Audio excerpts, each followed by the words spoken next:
everyone, this is Sarah F from Inhabit, and we're going to do a desk break video for the low back. So we're going to start with our hands on our ribs and do a little bit of breathing. I'm going to place my one hand on my low ribs at the front and my other hand on my low ribs at the back of my rib cage. And we're just going to breathe. And without pushing anything or rushing, you're just going to see if you can allow your rib cage to expand into your hands as you take a breath in.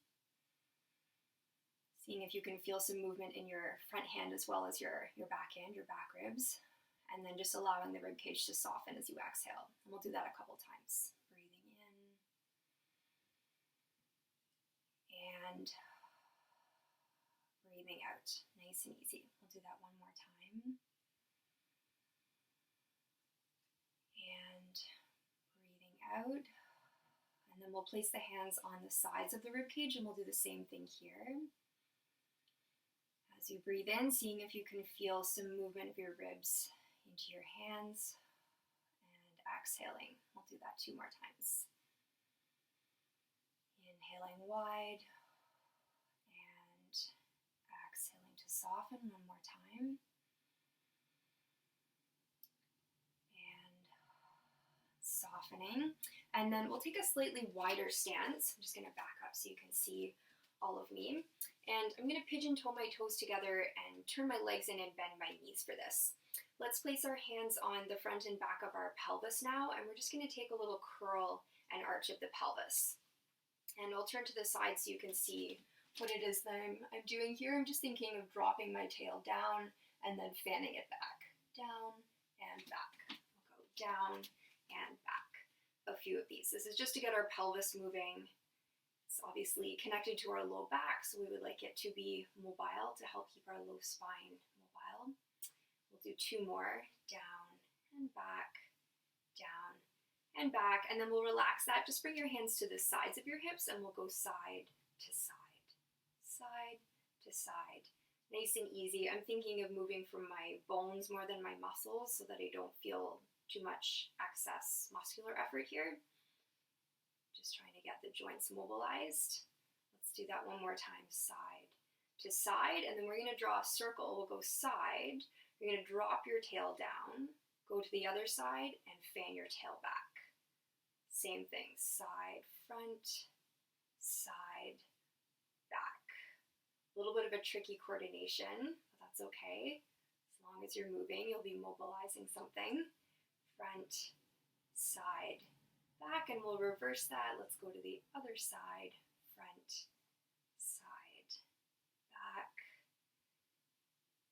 all the way around. 1 more time. Just rolling that pelvis around in a circle. And then we'll come back to our tail curl or tail drop. So you're going to drop your tail down, reach the arms away from each other, and we're just going to take a side bend. Reaching over to one side, feeling a little bit of stretch in those side ribs and that waist, and then switching to go to the other side. Your tail is just staying dropped. You could always check in with your breath here. Make sure you're still breathing into those ribs.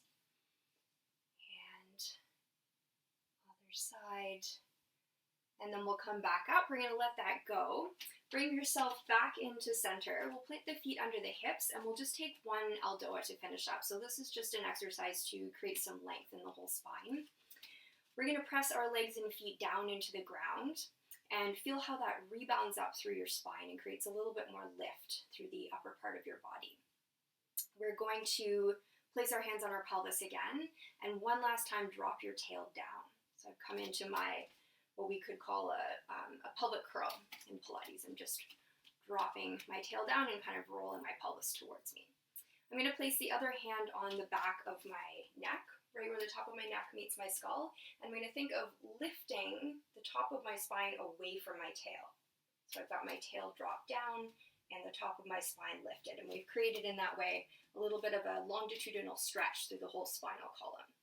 We're just going to breathe there. You can place your hands back on your ribs if you'd like. See if you can keep all that nice length through your spine and still breathe into the rib cage. Nice and easy. And then we'll reach our arms up. Take a nice reach up towards the ceiling. Think of peeling your whole spine open, and we'll take a few breaths here. Keeping that easy drop of your tail. Keeping the length through the back of your neck. Let's extend our wrists, peel the fingers and palms back, and start to press the heels of the palms up towards the ceiling. We're going to take 3 more breaths here. Legs and feet are grounding down. Spine and arms are rebounding up. 1 more breath. That's great. And then we'll release the arms, soften the knees, and take 1 standing roll down to finish up. Just creasing forwards, really letting go of any effort here.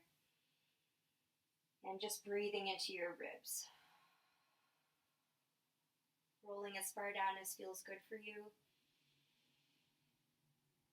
And then rolling back up to standing.